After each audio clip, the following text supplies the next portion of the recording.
ಯಾವಾಗ 3ರಿಂದ 5 ನಿಮಿಷಕ್ಕಿಂತ ಹೆಚ್ಚಿಗೆ ಕಣ್ಣು ಮುಚ್ತಿರೋ ಸಾಧನೆಯಲ್ಲಿ ಅವಾಗ ಕಣ್ಣು ತೆಗಿಬೇಕಾದಾಗ ಪಟಕ್ಕನ ತೆಗಿಬೇಡ್ರಿ ಕಣ್ಣನ್ನು. ಯಾಕಂದರೆ ಕಣ್ಣು ಮುಚ್ಚಿದಾಗ ಒಂದು ಕತ್ತಲ ವಾತಾವರಣದಾಗ ರೆಟಿನಾ ಇರ್ತದೆ. ಕಣ್ಣು ಪಕ್ಕನ ತೆಗೆದುಕೊಳ್ಳಿ, ಹೊರಗಡೆ ಲೈಟ್ ಇರ್ತಾವಲ್ಲ, ಅದು ಒಳಗಡೆ ಘಾಸಿಗೊಳಿಸ್ತದೆ. ಅದಕ್ಕೆ ಸಾವಕಾಶ ಹೀಗೆ ಸಾವಕಾಶ ಕಣ್ಣು ತೆಗಿಬೇಕು, ಇಷ್ಟು ಹಾಗೆ ಮಾಡಬೇಕು, ಇಷ್ಟು. ಓಕೆ.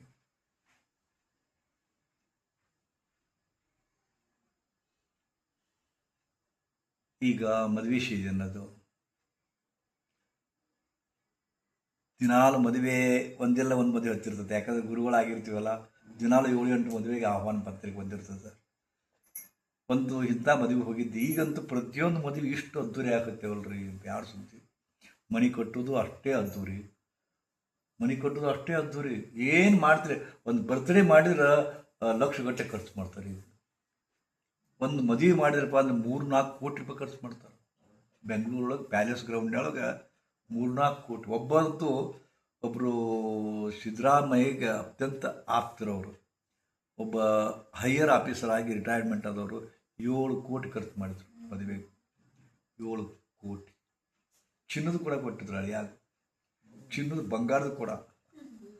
ಆದ್ರೆ ವಿಚಿತ್ರ ಅಂದ್ರೆ 4 ತಿಂಗಳಿಗೆ ಮುರುಗಡೆ ಆಯ್ತದೆ ಎಲ್ಲ. ಏನು ಮಾಡ್ತಾರೆ, ಭಾಳ ಕೆಟ್ಟದಾವ ಇದೆಲ್ಲ. ಒಂದು ಏನೂ ಹೆಚ್ಚು ಕಮ್ಮಿ ಆಗೋಂಗಿಲ್ಲ. ವಿಯತ್ನಾಮಕ್ಕೆ ಬ್ಯಾಂಕಾಕ್ ಸ್ವಲ್ಪ ಮದುವೆ ಆದಮೇಲೆ ಇದು ಹೋಗ್ಯಾರ ಅವರು, ಮಧು ಏನಂತಾರೆ ಅದಕ್ಕೆ, ಮಧುಚಂದ್ರ ಹನಿಮೂನ್ಗೆ ಹೋಗ್ಯಾರ. ಅಲ್ಲೇ ಮಾತಾಡ್ತಾ ಏನೋ ತಪ್ಪು ಮಾತಾಡಿಬಿಡ್ತಾರೆ. ಹೌದಾ, ಹೋಗಿ ದೀರ್ಘಕ್ಕೆ ಹೋಗ್ಬಿಡ್ತಾವೆ. ಬಂದ ಕೂಡಲೇ ವಿಯತ್ನಾಮಕ್ಕೆ ಹೋಗಿ ಬಂದ ಕೂಡಲೇ ಸುರುನ ಡೈವರ್ಸ್. ಹೌದು, 7-7.5 ಕೋಟಿ ರೂಪಾಯಿ ಖರ್ಚು ಮಾಡಿ ಡೈವರ್ಸ್ ಕೊಟ್ಟರು. ಮನ್ಯಾಗ ಬಂದು ಕುಂತ್ರು ಮಗಳು. ಅದಿರಲಿ, ಒಂದು ಮದುವೆ ಮಂಟಪ ನೋಡ್ತೀರಿ, ಎಷ್ಟು ಅದ್ದೂರಿ. 8-10 ಮಂದಿ ವಿಡಿಯೋಗ್ರಾಫರ್ ಬಂದಿರ್ತಾರೆ, ಒಂದು 10 ಮಂದಿ ಕ್ಯಾಮ್ರಾಮನ್ ಇರ್ತಾರೆ. ಫಟ್ ಫಟ್ ಫಟ್ ಫಟ್ ಪ್ರತಿ ಅಕ್ಷರ ಹೊಡಿತಿರ್ತಾರೆ ಅವರೆಲ್ಲ ಅಡ್ಡಾಡಿ. ಹೌದಾ, ಅಂಥದ್ದೊಂದು ಅದ್ದೂರಿ ಮದುವೆ ಅದು. ಎಲ್ಲ ಸಿಕ್ಕಾಪಟ್ಟು ವಿಡಿಯೋಗ್ರಾಫರ್ ತೊಗೊಂಡ್ರು. ಆಮೇಲೆ ಆ ಮದುವೆ ನಾನು ಹೋಗಿದ್ದೆ. ಆಮೇಲೆ 3 ತಿಂಗಳ ಆದಮೇಲೆ ಇವೆಲ್ಲ ವಿಡಿಯೋ ರೆಕಾರ್ಡ್ ಮಾಡಿ ಕೊಡ್ತಾರಲ್ಲ, ನನಗೂ ಕಳಿಸ್ರಪ್ಪ ಅಂತ ಹೇಳಿದ್ದೆ. ನಮ್ಮ ಶಿಷ್ಯರಿಗೆ ಕಳಿಸಿದ್ರು. ಅದನ್ನು ಎಲ್ಲರೂ ಕೂಡ್ಕೊಂಡು ಅವರು ಒಂದು ಕ್ಯಾಂಪ್ ನಡೆದಿತ್ತಿಲ್ಲೇ ಒಟ್ಟರು ಬೈದರು. ಅವ್ರ ಮನೆಯವರು ಎಲ್ಲರೂ ಬೈದರು, ಅವರ ಅಧ್ಯಕ್ಷರು ಬೈದರು. ಇಲ್ಲೇ ಹೊರಗೆ ಇದ್ರ ಮೇಲೆ ಕೂತ್ಕೊಂಡು ನೋಡಕತ್ತಿದ್ದೀವಿ. ನೋಡ್ತಾ ಹೋದಿವಿ. ಎಲ್ಲ ಅದ್ದೂರಿ, ಧೂಮ್ ಧಾಮ್ ಏನು ಎಲ್ಲ. ಆದರೆ ಯಾರೂ ಗಮನಿಸಿಲ್ಲ. ಆ ನಾನು ಹುಡುಗಿ ಮುಖದ ಕಡೆ ನೋಡ್ತಾ ಕುಂತಿದ್ದೆ. ಅವರ ಹಾವಗಳನ್ನು ಅಚ್ಚು ಮಾಡ್ತಿದ್ದೆ. ಏನೋ ಎಡವಟ್ಟದ ಅನಿಸಿತ್ತು ನನಗೆ ಸ್ಟಾರ್ಟಿಂಗಲ್ಲಿ. ಅದು ನೋಡ್ತಾ ಹೋದೆ. ಎಲ್ಲರೂ ಇದನ್ನು ಮಾಡೋರು, ವಿಶ್ ಹೇಳೋರು, ಇದನ್ನು ಮಾಡೋರು. ಆ ಹುಡುಗಿ ಹಿಂಗೆ ಹೊಳ್ಳಿ ಹಿಂಗೆ ಕಣ್ಣೀರು ಬಿಡಿಸ್ಕೊಂಡು ಮತ್ತೆ ಇದು ಮಾಡೋರು. ಹುಡುಗಿ ಅಳಾಗತ್ತೈತಿ. ಮದುವೆ ಮಾಡ್ಕೊಳ್ಳೋ ಹುಡುಗಿ ಅಳಾಕತ್ತೈತಿ. ಆ ಅಳುನ ಯಾರೂ ನೋಡೋವಲ್ರು. ತಮ್ಮದ ದಿಮಾಕ್ನಾಗ ಹೊಂಟವಷ್ಟು. ಅಪ್ಪ ಆತು, ಅವ್ವ ಆತು, ಅಣ್ಣ ಆತು, ತಮ್ಮ ಆತು, ಹೊಟ್ಟರು ಧಾಮ್ ಭೀಮ್ ಒಳಗತ್ತೈತಿ. ಎಲ್ಲರೂ ಹುರ್ರ ಮಾಡಕತ್ತಾರ. ಹುಡುಗಿ ಅಳಾಕತ್ತೈತಿ. ಇದು ಆ್ಯಕ್ಚುಲಿ ಅದಕ್ಕೆ ಆ ಹುಡುಗಿ ಕೇಳಿದ್ ನಾನು. ಆ ಹುಡುಗಿನ ಇರ್ತಲ್ಲ, ಹುಡುಗಿ ಕರೆದು ಯಾಕವ್ವ ಅಲ್ಲಿ ಕಣ್ಣ ನೀರು ಬಂದವಂದ್ರೆ ಜೋರಾಗಿ ಹಗತ್ಬಿಟ್ಲು. ಗುರುಜಿ, ಈ ಮದುವೆ ನನಗೆ ಮನಸ್ಸಿಲ್ಲ. ನಮ್ಮಪ್ಪ ಎಷ್ಟು ಹಿಡಿದ್ರು ನೀ ಅವನ ಮದುವೆ ಆಗಬೇಕು. ದೊಡ್ಡ ಶ್ರೀಮಂತರ, ಬಿಸ್ನೆಸ್ ಅದ, ನೀ ಆಗಲೇಬೇಕು. ಇದು ನಮ್ಮ ಮನುಷ್ಯನ ಪ್ರಶ್ನೆ, ಅದು ಡಿಗ್ನಿಟಿ ಪ್ರಶ್ನೆ, ಅದು ಉತ್ತರ ಆಗ್ತದೆ ಗುರುಜಿ. ಆದರೆ ಒಬ್ಬ ಲೈಬ್ರರಿಯನ್ನು ನಾನು ಲಘು ಮಾಡಿದ್ದೆ. ಅವನ ಮದುವೆ ಆಗ್ತಾನೆ ಮಾತು ಕೊಟ್ಟಿದ್ದೆ. ಹಿಂಗೆ ಆಗ್ಬಿಡುತ್ತೆ ಗುರುಜಿ. ಮನಸ್ಸಿಲ್ಲದ ಮನಸ್ಸಿನಿಂದ ಅವ್ನು ಕೂಡಿರ್ತೀನಿ. ಸುಮ್ಮನೆ ನಗತೀನಿ, ಒಳಗೆ ಬೆಂಕಿ ಇರ್ತೈತಿ. ಏನು ಮಾಡಿ ಗುರುಜಿ ಅಂತ ಆಗುತ್ತಿಲ್ಲ. ಎಲ್ಲರ ಬದುಕಿಷ್ಟೇ. ನಾ ಯಾಕೆ ಇದನ್ನು ಉದಾಹರಣೆ ತೊಗೊಂಡೆಪ್ಪ ಅಂದ್ರೆ, ಎಲ್ಲರ ಬದುಕು ಅಷ್ಟೇ. ಅದು ಚಂದನ ಮನೆ ಅದು, ಅರಮನೆ ಅದು, ದೊಡ್ಡ ಚುಳು ನೌಕರಿ ಅದಾವ.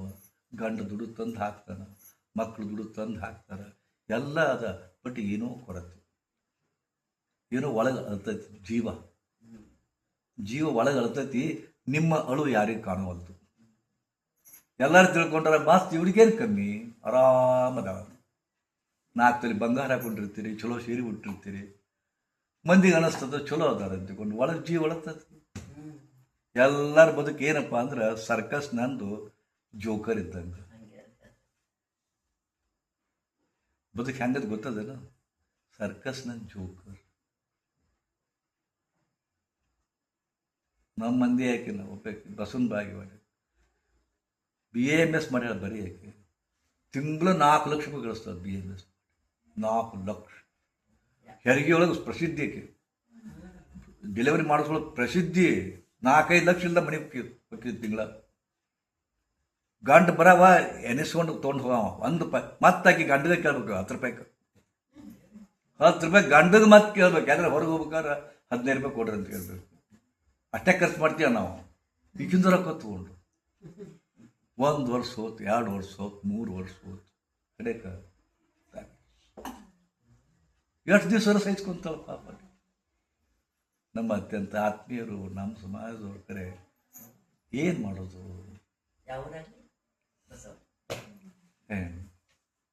ಇಂಥದ್ದು ಖರ್ಚಿ ರೋಗ ಕೊಡ್ತಿದ್ದಿಲ್ಲ. ಹಾಗೆ ಮತ್ತೆ ಮಂದಿ ಎಲ್ಲರೂ ಕಂಡುಬಿಡ್ತಾರೆ, ನೋಡ್ತಾರಲ್ಲ. ಮತ್ತೆ ತಿಂಗಳ 4-5 ಲಕ್ಷ ಒಬ್ಬೊಬ್ಬ ಅನ್ನೋರು. ಈಗಿನ ಬದುಕು ಹಿಂಗೆ ಗುಳೋ ತಳ್ತಿತ್ತು ಪಾಪ. ಹಿಂಗೆ ನೋಡ್ಲಿಕ್ಕಷ್ಟ ದೇಖನೆಕ ಡಬ್ಬ ಅಂತೀವಿ ನಾವು. ನಮ್ಮ ಮನೆ ಹೆಸರು ಸ್ವರ್ಗ ನಿವಾಸ ಅಂತ ಇಡ್ತೀವಿ, ಚಂದ ಮನೆ ಕಟ್ಟೆ. ಒಳಗೆ ಥೇಟ್ ನರಕ ಇರ್ತದೆ. ಒಳಗೆ ಥೇಟ್ ನರಕ. ಹೆಂಗ ಭೂಮಿ ತಾಯಿ ಈಗ ಮಡಿ ಬಂತ ಹಸಿರು ಬಿಡ್ತದ, ಚಂದ ಹಸಿರು ಬಿಡ್ತದ, ಚಂದ ಅನಿಸುತ್ತ. ಖಾಲಿ ಭೂಮಿ ಚಂದ ಅನಿಸುತ್ತೇನು? ಖಾಲಿ ಭೂಮಿ ಚಂದ ಅನಿಸೋದೇ ಇಲ್ಲ. ಹಸಿರು ಬಿಡ್ತದೆ. ಭೂಮಿ ತಾಯಿ ಹಸಿರು ಸೀರೆ ನುಟ್ಟು ನಲಿತಾ ಇದ್ದಾಳೆ ಅಂತ ಒಬ್ರು ಕವನ ಬರೀತಾಳೆ ಅಂತ ತಿಳ್ಕೊಳ್ಳಿ. ಭೂಮಿ ತಾಯಿ ನಗತಾಳ, ಹಸಿರು ಸೀರೆ ಉಟ್ಟಾಳ. ಕೆಳಗಡೆ ಲಾವಾಗ್ನಿ ತುಂಬೈತೆ, ಒಲ್ಕ್ಯಾನೋ ತುಂಬೈತಲ್ಲ, ಜ್ವಾಲಾಮುಖಿ. ಹಂಗೆ ಎಲ್ಲರೂ ಏನಪ್ಪ ಅಂದ್ರೆ ನೀವಲ್ಲ, ನೀವು ಗ್ಯಾಸ್ ಸಿಲಿಂಡರ್ ನೀವು ತುಂಬೈತಿ. ಗ್ಯಾಸ್ ಒತ್ತಿ ತುಂಬಿರಿ. ಅದು ಯಾವಾಗ ಸ್ಫೋಟ ಆಗುತ್ತೋ ಗೊತ್ತಿಲ್ಲ. ಅಷ್ಟೆ, ಯಾವಾಗ ಸ್ಫೋಟ ಆಗುತ್ತೋ ಗೊತ್ತಿಲ್ಲ. ನಾವೆಲ್ಲರೂ ಇದೇ ಹಂತಾಗಿದ್ದೀವಿ. ನಾನು ಭಿನ್ನಲ್ಲ, ನೀವು ಭಿನ್ನಲ್ಲ, ಯಾರು ಭಿನ್ನಲ್ಲ. ನೀವು ಬಂದ್ಕೊಳ್ಳಿ ಈ ಆಶ್ರಮ ಎಷ್ಟು ಚಂದದ, ಸ್ವರ್ಗದ, ಹಾಂಗದ ಅಂತಿರ ಕಡೆ. ಒಳಗಿನ ನಿಮ್ಗೆ ಗೊತ್ತಿಲ್ಲ. ಮೇಂಟೆನೆನ್ಸ್ ಬಾರಾಗಿ ಒದ್ದಾಡ್ತೀವಿ ನಾವು. ಮೇಂಟೆನೆನ್ಸ್ ಎಷ್ಟು ವಜ್ಜದಪ್ಪ ಅಂತ. ಏನು ಸಮಸ್ಯೆ ಯಾಕಾರ ಮಾಡಿವಪ್ಪ ಅನ್ಸುತ್ತೆ ನಮಗೆ. ನಿಮ್ಮಂಗೆ 4 ಬೆಡ್ರೂಮ್ ಕಟ್ಕೊಂಡು ತನ್ನಂಗೆ ಮಕ್ಕಳು ಕೂಡ ಚಂದ ಇರಬೇಕಾಗಿತ್ತು. ಪ್ರತಿ ಕ್ಷಣಕ್ಕೂ ಆತಂಕ, ಪ್ರತಿ ಕ್ಷಣಕ್ಕೂ ರಿಸ್ಕ್. ಒಮ್ಮೆ ಮಸಾಜರ್ ಕೈ ಕೊಟ್ಟರಪ್ಪ ಮುಗಿತು ನಮ್ಮ ಕತೆ. ಥೆರಪಿಸ್ಟ್ ಕೈ ಕೊಟ್ಟರೆ ಮುಗಿತು ನಮ್ಮ ಕತೆ. ಎಲ್ಲ ಡಿಪೆಂಡೆಂಟ್ ನಾವು. ನಾವು ಮಾಡ್ಕೊಳಕ್ಕೆ ಆಗುದಿಲ್ಲ. ಒಬ್ರು ಇಬ್ಬರು ಆಳು ಬರ್ಲಿಕ್ಕಂದ್ರೆ ನಾವು ಮಾಡ್ಕೊಳಕ್ಕೆ ಆಗುದಿಲ್ಲ. ಕಸ ಹುಡುಗರು ಎಷ್ಟು ಪ್ರತಿ ಕ್ಷಣಕ್ಕೂ ನಮ್ಗೆ ಒತ್ತಡ ಇರ್ತದೆ. ಇಷ್ಟು ಒತ್ತಡ ಇದ್ದಾಗ್ಯೂ ಕೂಡ ನಾವು ಅದ್ರ ಹಚ್ಕೊಳ್ಳಾರ್ದ ನಕ್ಕೊಂತ ಇರ್ತೀವಪ್ಪ ಅಂತಂದ್ರೆ ಅದು ಯೋಗದ ಮಹಿಮಾ. ಅದು ಯೋಗದ ಮಹಿಮಾ. ಇರ್ಲಿಕ್ಕ ನಾವು ಮಾನಸಿಕ ಪೇಷಂಟ್ ಹಾಕಿದ್ವಿ. ನಾವು ಭಾಳ ರಿಸ್ಕ್ಫುಲ್. ಅದು ತಿಂಗಳ 2-3 ಲಕ್ಷ ರೂಪಾಯಿ ಪಗಾರಕ್ಕೆ ತಗೊಳ್ಬೇಕು ನಾವು ಒಟ್ಟು. ಇದು ಯಾರಿಗೆ ಗೊತ್ತಾಗುತ್ತೆ? ಹಾಗೆ ಬಂದು ಏನಂತಾರ, ಗುರುಗಳಿಗೇನು ಕಮ್ಮಿಯಪ್ಪ ಬರ್ತಾರೆ. ಪ್ರತಿಯೊಬ್ಬರು ಡೊನೇಷನ್ಗೆ ಬರ್ತಾರೆ. 1 ಲಕ್ಷ ಬರಲಿ ಅಂತ ಕೇಳ್ತಾರೆ. ಗುಡಿ ಕಟ್ಟಾಕತ್ತೀವಿ, ದಿನಿಗೆ ಏನು ರೆಕಾರ್ಡ್ ಅಂತಾರೆ. 5,000 ಬರ್ಕೊಂಡ್ರೆ 5,000 1 ಲಕ್ಷ ಬರ್ಕೊಡಿರಪ್ಪ ಅಂತಂತಾರೆ. ಹೊರಗಿಂದ ಯಾರಿಗೆ ಬರ್ತದೆ? ಹಿಂಗೆ ಅದು ನಮ್ಮದು ಭಿನ್ನ ಇಲ್ಲ, ನಿಮ್ಮದು ಭಿನ್ನ ಇಲ್ಲ ಅಂತ. ಆದ್ರೆ ಅದನ್ನ ಹೆಂಗೆ ತಗೊಳ್ತೀವಿ ರಿಸ್ಕ್ ಅನ್ನೋದು ಅದು ಭಾಳ ಮುಖ್ಯ. ಪ್ರತಿ ಹೋಲ್ ಲೈಫ್ ಇಸ್ ರಿಸ್ಕ್ಫುಲ್. ಅದು ಹೊರಗೆ ಹೋಗಿ ಬಂದ್ರೆ ರಿಸ್ಕ್, ಅದು ಒಳಗೆ ಕುಂತ್ರು ರಿಸ್ಕ್ ಅದ. ಹೌದಾ? ಪ್ರತಿ ಕ್ಷಣಕ್ಕೂ ರಿಸ್ಕ್ ಅದ ರೀ. ನಿಮ್ಗೆ ಗೊತ್ತಿಲ್ಲ ಯಾವ ಹೊತ್ತಿನೊಳಗೆ ಏನಾಗುತ್ತೋ ಯಾರಿಗೂ ಗೊತ್ತಿಲ್ಲ. ಯಾವುದೇ ಕ್ಷಣಕ್ಕೆ ಏನೂ ಆಗ್ಬೋದು. ಹಾಗಾದರೆ ಇದೆಲ್ಲ ನಿಭಾಯಿಸೋದು ಹೇಗೆ? ಇದು ಮ್ಯಾನೇಜ್ ಮಾಡೋದು ಹೇಗೆ? ಲೈಫ್. ಇದಕ್ಕೆ ಲೈಫ್ ಮ್ಯಾನೇಜ್ಮೆಂಟ್ ಅಂತಾರೆ. ನೀವು ಗಂಡನ ಕೂಡ ಶುದ್ಧ ಆಗ್ಬೇಕು, ಮಕ್ಕಳು ಕೂಡ ಇರಬೇಕು, ಅಣ್ತಂಬರು ಕೂಡ ಇರಬೇಕು, ಒಟ್ಟರು ಕೂಡ ಏನು ಅನ್ನೋಂಗಿಲ್ಲ. ಇವತ್ತಿನ ಕಾಲಕ್ಕೆ ಯಾರು ಯಾರಿಂದಲೂ ಏನು ಅನ್ನಿಸ್ಕೊಳೋದಿಲ್ಲ. ಮಕ್ಕಳಿಗೂ ಅನ್ಲಾರ್ರಿ, ಗಂಡಿಗೂ ಅನ್ಲಾರ್ರಿ, ಹೆಂಡ್ರಿಗೂ ಅನ್ಲಾರ್ರಿ. ಹತ್ತದ ಹೊತ್ತು ಕೌಕ್ಕಂದ್ರೆ ಮುಗಿತು. ಒಂದು ಸ್ವಲ್ಪ ಸಿಟ್ಟು ಹಿಡಿದು ಕೌಕ್ಕಂತ ಒಟ್ಟರು. ಹೌದಾ? ಸಣ್ಣ ಸಣ್ಣ ಮಕ್ಕಳ್ರಿ, 3-4 ವರ್ಷದ ಮಕ್ಕಳು ಫೋನ್ ಇಡೋ ಅಲ್ಲಿ ಅಂತಾರೆ. ಯಾಕ ನೀನು ನೋಡ್ತಿಲ್ಲ, ಹೊಡೆದು ಸಿಟ್ಟು ಬಂದ್ಬಿಡ್ತದ ಅವ್ರಿಗೆ. ಭಾಳ ಸಿಟ್ಟು ಬಂದ್ಬಿಡ್ತದೆ ಇಮ್ಮಿಡಿಯೇಟ್ಲಿ. ಇಂಥ ಇದು ಅದು. ಬಟ್ ಅದು ಭಾಳ ಸಾಫ್ಟಾಗಿ ಬಿಹೇವ್ ಮಾಡೋಕೆ ನಾವು ಮಕ್ಕಳಿಗೆ ಅಂಜಿ ಹಿಡಿಬೇಕು. ಮಕ್ಕಳಿಗೆ ಅಂಜಿ ಹಿಡಿಬೇಕು. ಇವತ್ತು ಗಂಡಿಗೆ ಅನ್ಸೋದಂತೂ ಗ್ಯಾರಂಟಿ. ಗಂಡಿಗೆ ಅನ್ಸಬೇಕ, ಒಬ್ರ ಉಲ್ಟಾ ಹೆಂಡ್ರಿಗೆ ಅನ್ಸ್ತಾರ. ಇರ್ತಾರೆ ಕೆಲವು ಮಂದಿ ಮನ್ಯಾಗ. ಒಂದು ಮಣಿ, ಇಡೀ ಮಣಿ ಅಂದ್ರೆ ಹೆಂಗಿರುತ್ತಪ್ಪ ಅಂತಂದ್ರೆ ಒಂದು ಸಿನಿಮಾ ಇದ್ದಂಗೆ. ಒಂದು ಸಿನಿಮಾ ಅಂದ್ರೆ ಒಬ್ರು ಹೀರೋ ಇರ್ತಾರ, ಒಬ್ರು ಹೀರೋಯಿನ್ನ. ಹೌದಲ್ಲ? ಹೌದಾ? ಒಂದಿಷ್ಟು ಮಂದಿ ಜೋಕರ್ ಇರ್ತಾವು. ಹೌದಾ? ಒಂದಿಷ್ಟು ಮಂದಿ ವಿಲನ್ ಇರ್ತಾರ. ಒಬ್ರು ವಿಲನ್ ಆಗಿರ್ತಾರ. ನಿಮ್ಮ ಅತ್ತೆರ ವಿಲನ್ ಆಗಿರ್ತಾರ, ಒಮ್ಮೆ ನಿಮ್ಮ ಮಾಮರ ವಿಲನ್ ಆಗಿರ್ತಾರ, ಗಂಡರ ವಿಲನ್ ಆಗಿರ್ತಾರ. ಯಾರು ಇರ್ಲಿಕ್ಕೆ ಬಂದು ನೀವ ವಿಲನ್ ಆಗಿರ್ತೀರಿ. ಸಂದರ್ಭ ತಕ್ಕಂತೆ ವಿಲನ್ ಹಾಕಿರಿ, ಸಂದರ್ಭ ತಕ್ಕಂತೆ ಹೀರೋ ಹಾಕಿರಿ, ಹೀರೋಯಿನ್ ಹಾಕಿರಿ. ಬದುಕು ಬಹಳ ಸರ್ಕಸ್ ಅದ. ಬದುಕು ಸಿನಿಮಾ ಅದ, ಬದುಕು ನಾಟಕ ಅದ. ಹೌದಾ? ಒಂದು ನಾಟಕ ನೋಡೋಕೆ ಹೋಗ್ತಿರ್ತೀವಿ. ದಶಾಶ್ವಮೇಧ, ಸೀತಾ ಸಂಯಮವರ, ದ್ರೌಪದಿ ಸ್ವಯಂವರ ಇಂಥವ್ರು ನೋಡಿರ್ತೀವಿ. ಸೀನ್ ಇರ್ತಿರೋದು, ಅರಮನೆ ಸೀನ್ ಇರ್ತದ. ಅರಮನೆ ಸೀನ ಎಲ್ಲ ಜಾಗ್ ಜಾಗ್ ಜಾಗ್ ಹೊಡೆದಿದ್ದು ಇದನ್ನ ಹಾಕಿ. ಒಮ್ಮೆ ಯಾರನ್ನೋ ನಾನು ನಮ್ಮ ಶಿಷ್ಯ ಬಂದಿದ್ದ, ಅದ್ರಾಗ ಕಲಾವಿದ, ಅವ್ನು ಭೇಟಿಯಾಗಿ ಹೋಗ್ತೀನಿ. ಮುಂದೆ ಅರಮನೆ ಸೀನು, ಹಿಂದೆ ಬೊಂಬುಗಳೆಲ್ಲ, ಹಿಂದೆ ಬೊಂಬುಗಳು ಇರ್ತಾವಿಲ್ಲ, ಮತ್ತೆ ಸಪೋರ್ಟ್ ಕೊಟ್ಟು ಮುಂದೆ ಎಷ್ಟು ಚಂದ ಕಾಣಿಸುತ್ತೆ ಹಂಗೆ ಹಿಂದೆ ಇರುದಿಲ್ಲ ಅಂತ. ಹಂಗ ನಮ್ಮ ಬದುಕು. ಮುಂದೆ ಎಷ್ಟು ಚಂದ ಕಾಣಿಸುತ್ತ, ಹಿಂದೆ ಹಂಗೆ ಇರುದಿಲ್ಲ. ಬೊಂಬುಗಳ ನಾಟಕದ ಬೊಂಬುಗಳ ಮುಂದೆ ಅರಮನೆ ಸೀನು, ಹಿಂದ ಡಬ್ಬು ಐತಿಲ್ಲ. ಹಂಗೆ ಬದುಕು. ಬದುಕು ಹಂಗೈತಿ.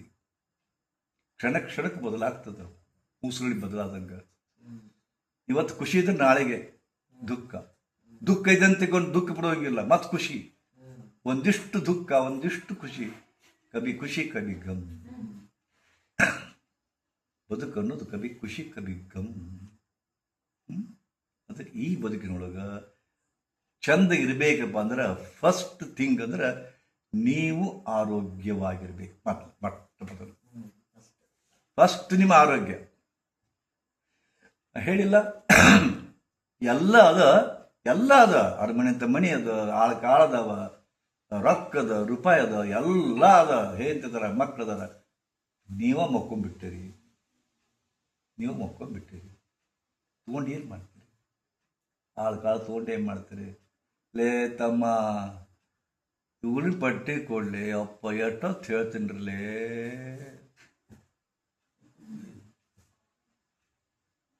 ದೊಡ್ಡ ಫ್ಯಾಕ್ಟ್ರಿ ಕಟ್ಟಿದ ಮಾಲಕ, ದೊಡ್ಡ ಬಿಸ್ನೆಸ್ ಮಾಡಿದ ಮಾಲಕ ಒಮ್ಮೆ ಸೊಂಟದಾನ ಕೀಲಿಕಾಯಿ ಮಕ್ಕಳ ಕಾಯಿ ಹೋತಿಲ್ಲೋ, ಮಕ್ಕಳು ವಾಪಸ್ ಕೊಡುದಿಲ್ಲ. ಮಕ್ಕಳು ವಾಪಸ್ ಕೊಡುದಿಲ್ಲ. ವೃದ್ಧಾಪ್ಯ ಅನ್ನೋದು ಭಾಳ ಕಠಿಣದ, ಕೆಟ್ಟದ. ನೀವು ಇಡೀ ಬದುಕಿನುದ್ದಕ್ಕೂ ನೀವೇನು ಮಾಡಿರ್ತೀರಿ, ನಿಮ್ಮ ವೃದ್ಧಾಪ್ಯದೊಳಗೆ ಗೊತ್ತಾಗುತ್ತೆ. ನಿಮ್ಮ ವೃದ್ಧಾಪ್ಯದೊಳಗೆ ಅದೇನು ಮಾಡೋದು? ಇವತ್ತು ವೃದ್ಧಾಶ್ರಮ ಜಾಸ್ತಿ ಆಗ್ಬಿಡ್ತೇವೆ. ಆ ವೃದ್ಧಾಶ್ರಮ ಚಲೋದವನ್ನು ಹೊಳ್ತಾವ್ ಕೂತ್ಕೊಂಡಲ್ಲೇ 4 ಲಕ್ಷ 5 ಲಕ್ಷ ಡೊನೇಷನ್ ಕೊಟ್ಟು ಅವ್ರನ್ನ ಸೇರಿಸಿರ್ತಾರೆ. ಮಕ್ಕಳು ಫಾರಿನಾಗಿದ್ದ ಮಕ್ಕಳು ಇವಕ್ಕೆ ತಿವ್ಕೊಂತ ತಿನ್ನಿಸ್ತಿರ್ತಾರೆ ಮ್ಯಾನೇಜ್ಮೆಂಟ್ ಮಾಡೋರು. ನೋಡ್ತೀನಿ, ಎಲ್ಲಿಯೂ ಸುಖ ಇಲ್ಲ. ಚಂದಗ ಇಡ್ಲಿ ಅಂತ ಮಕ್ಕಳು ಇಟ್ಟು ಹೋಗ್ಯಾರ, ಅಲ್ಲಿಯೂ ಸುಖ ಇಲ್ಲ. ಭಾಳ ಕಠಿಣದು. ನನಗೆ ಅನಿಸುತ್ತೆ ಏನು ಬದುಕಿದು ಅಂತ. ಬಟ್ ಈ ಭಾವನೆ ಬರಬೇಕಾದ್ರೆ ಎಲ್ಲರಿಗೂ ಬರೋದಿಲ್ಲ. ಯಾಕೆ ಬರೋದಿಲ್ಲಪ್ಪ ಅಂದ್ರೆ ನಮಗೇನು ಯಮಕದ, ಸ್ವಕ್ಕದ, ಅಹಂಕಾರದ, ಸ್ವಕ್ಕದ. ಹೌದಾ? ಕೈಯ ರೊಕ್ಕದ, ಅದಕ್ಕಿಂತ ಹೆಚ್ಚಿಗೆ ಆರೋಗ್ಯದ. ಯಾವಾಗ ನಿಮ್ಮ ಹತ್ರ ಆರೋಗ್ಯ ಇರ್ತದ, ನೀವು ಇದನ್ನೆಲ್ಲ ಒಪ್ಪುವುದೇ ಇಲ್ಲ. ದುಃಖವನ್ನು ಅದ ಅಂತ ಒಪ್ಪುವುದೇ ಇಲ್ಲ. ಮುಂದೊಮ್ಮೆ ಹಿಂಗೆ ಆಗತ್ತೆ ಒಪ್ಪುವುದೇ ಇಲ್ಲ. ಮೈಯಾಗ ಯಮಕ್ಕಿರ್ತದ. ಆರೋಗ್ಯದ ಸೊಕ್ಕು, ಅಧಿಕಾರದ ಸೊಕ್ಕು, ಸಂಪತ್ತಿನ ಸೊಕ್ಕು, ಸೌಂದರ್ಯದ ಸೊಕ್ಕು, ಸುಂದರಿದ ಸಾಕು, ಬರೇ 20 ತಾಸು ನಾನು ಅದ್ರಾಗ ಎಮ್ಮಕ್ನಾಗ ಹೋಗಿರ್ತಾರ ಅವರು. ಯಾರು ನನ್ನ ನೋಡ್ತಾರೋ ಇಲ್ಲೋ, ನಾ ಎಲ್ಲರಿಗಿಂತ ಚಂದ ಕಾಣಿಸ್ತೀನಿ ಇಲ್ಲೋ, ಅಕ್ಕಿನಕ್ಕಿಂತ ಚಂದ ಯಾರು ಬಂದ್ರೆ ಹೊಟ್ಟೆ ಕಿಚ್ಚರಾಗುತ್ತೆ. ಹೊಟ್ಟೆ ಅಹಂಕಾರ, ತಾತ್ಸಾರ, ಮದ ಮತ್ಸರದೊಳಗೆ ಜೀವನ ಹೋಗಕತ್ತೈತಿ. ಬಟ್ ಅದು ಗೊತ್ತೇ ಆಗುದಿಲ್ಲ. ದಿವಸ ಹೆಂಗೆ ಹೋಗ್ಯೋ ಗೊತ್ತೇ ಆಗುದಿಲ್ಲ. ದಿವಸ ಹೆಂಗೆ ಹೋಗ್ಯೋ ಗೊತ್ತೇ ಆಗುದಿಲ್ಲ. ಸಾಯಿ ಮಠ ಗೊತ್ತೇ ಆಗುದಿಲ್ಲ. ನನ್ನ ವಯಸ್ಸು ಹೆಂಗೋದು ಗೊತ್ತೇ ಆಗುದಿಲ್ಲ. ನಾ ಸಣ್ಣಕ್ಕಿದ್ದಾಗೆ ಹೆಂಗಿದ್ದೆ ಗೊತ್ತೇ ಆಗುದಿಲ್ಲ. ಮದುವೆ ಆದಾಗ ಹೆಂಗಿದ್ದೆ ಗೊತ್ತೇ ಆಗುದಿಲ್ಲ. ಹಡದ ಕೂಡಲೇ ಹೆಂಗದ ಗೊತ್ತೇ ಆಗುದಿಲ್ಲ. ನಿಮ್ಗೆ ಗೊತ್ತಿರೋದು ಈಗಿನ ಸ್ಥಿತಿ ಅಷ್ಟೇ. ನಾ ಯಾವತ್ತಿಗಾರ ನಾ ಹಿಂಗದಿನ ತಿಳ್ಕೊಂತಾರ ಪ್ರತಿಯೊಬ್ಬರು. ನಾ ಸಣ್ಣಕ್ಕಿದ್ದಾಗ ಮರ್ತು ಬಿಡ್ತೀನಿ ನೀವು. ನಾ ಯಾವತ್ತಿಗಾರ ಹಿಂಗ ಇದ್ದೀನಿ ಅಂತ ಅನ್ಸುತ್ತ. ಹಿಂಗ ಇದ್ರೆ ತಾಯಿ ಹೊಟ್ಟೆ ಆಗಿಂದ ಹೊರಗೆ ಬಂದ್ರೆ ಹಿಂಗ ಇದ್ರೆ, ಸಾಲಿ ಕಲಿ ಮುಂದೆ ಹಿಂಗ ಇದ್ರೆ, ಲಗ್ನದ ಹಿಂಗ ಇದ್ರೆ, ಬಟ್ ಮರ್ತು ಬಿಟ್ಟಿರಿ ನಿಮ್ಮನ್ನ. ನಿಮ್ಮ ಅಸ್ತಿತ್ವದ ಬಗ್ಗೆ ಅರಿವಿರಲಿಲ್ಲ. ನಾ ಹೇಳಕ್ ಹೊಂಟಿದ್ದು ಯಾತಿಗೆಲ್ಲ ಸುತ್ತಿ ಬಳಸಿ ಹೇಳ್ತೇನಪ್ಪ ಅಂದ್ರೆ, ಯಾರು ಪ್ರತಿ ಕ್ಷಣಕ್ಕೂ ಅರಿವು ಇಂದ ಇರ್ತಾರೋ ಅವಾಗ ಗೆದ್ದಿತಾನೆ ಜಗತ್ತನ್ನು. ಪ್ರತಿ ಕ್ಷಣಕ್ಕೂ. ಅದಕ್ಕೆ ನಿಮಗೆ ಒಂದು ಸೂಕ್ತವಾದ ತಂತ್ರವನ್ನು ಹೇಳ್ತಾ ಇದ್ದೀನಿ. ಏನು? ಉಸಿರು ನೋಡ್ಕೊಳ್ಳಿ ಅಂತ ಹೇಳ್ಕೊಂಡು. ಉಸಿರು ನೋಡ್ಕೊರಿ. ಇದು ಮೂಲ. ಇದು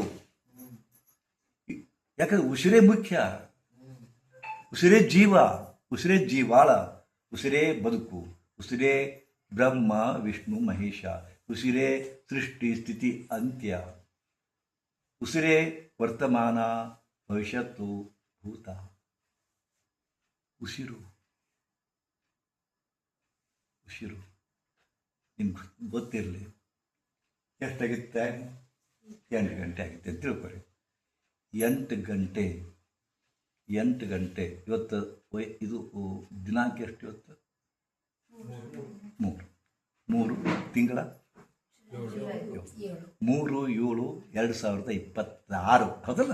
ಇವತ್ತಿನ ದಿನ 3/7/2026, 8 ಗಂಟೆ ಸಾಯಂಕಾಲ.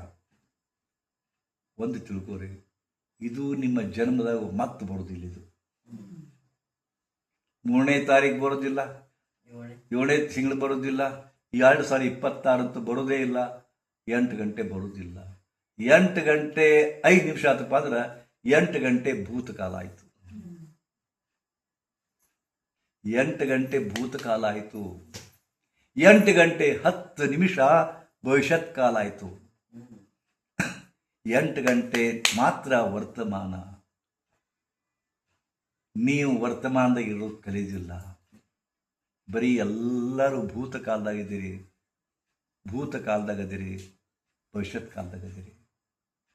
ನೋಡಿರ್ಬೇಕಾರೆ ನಿಮ್ಗೆ ಎಲ್ಲ ಯೋಚನೆಗಳು ಬರೀ ಭೂತಕಾಲದ. ನಾ ಹಂಗೆ ಮಾಡಬಾರ್ದಾಗಿತ್ತು, ಅವ್ನಿಗೆ ಹಂಗೆ ಮಾತಾಡಬಾರ್ದಾಗಿತ್ತು, ನಾ ಬಿಸ್ನೆಸ್ ಶುರು ಮಾಡಬಾರ್ದಾಗಿತ್ತು, ಅವ್ನು ಪಾರ್ಟ್ನರ್ಶಿಪ್ ತೊಗೋಬಾರ್ದಾಗಿತ್ತು, ಅಲ್ಲಿ ಮನೆ ಕಟ್ಟಬಾರ್ದಾಗಿತ್ತು, ಆ ಮೂಲ್ಯಾಗ ಟ್ಯಾಂಕಿ ಇಡಬಾರ್ದಾಗಿತ್ತು. ಬರೀ ಭೂತಕಾಲ. ಇಷ್ಟು ಬಿಟ್ಟಿರಿ, ಮನೆ ಕಟ್ಟಿರಿ, ಮದುವೆ ಆಗಿದ್ದೀರಿ. ನಾ ಇಂಥವ್ನು ಮದುವೆ ಆಗಬಾರ್ದಾಗಿತ್ತು, ಮೊದ್ಲಾಗ ಗೊತ್ತಾಗಿರು ಅಲ್ಲಂತಿದ್ಯಾ. ಭೂತಕಾಲದೊಳಗದಿರಿ ನೀವು. ಭೂತಕಾಲ.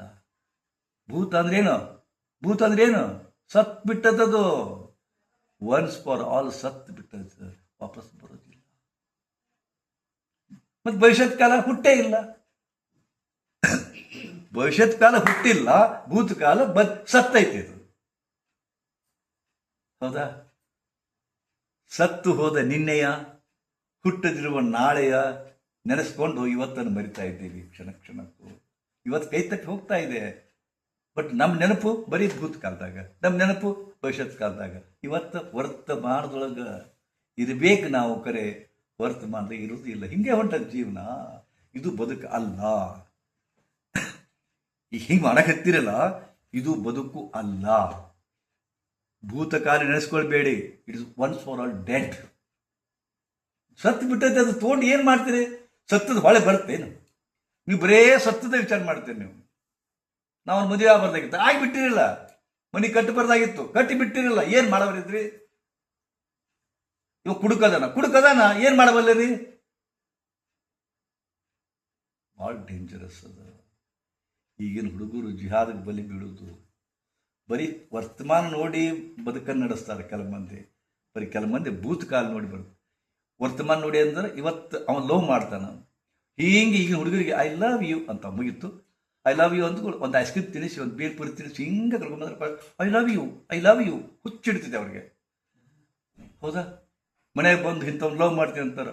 ಬೇಡವ, ಅವ ನಮ್ಮವರು ಅಲ್ಲ, ನಮ್ಮ ಜಾತಿಯವಲ್ಲ, ನೀ ಅಂಥವ್ರು ಕುಡಿದು ಮಾಡಬೇಡ. ಇಲ್ಲ ಮಮ್ಮಿ ಪಪ್ಪ ನಾನು ನಿಮ್ಮನ್ನು ಬಿಡ್ತೀನಿ, ಅವನು ಬಿಡಲ್ಲ.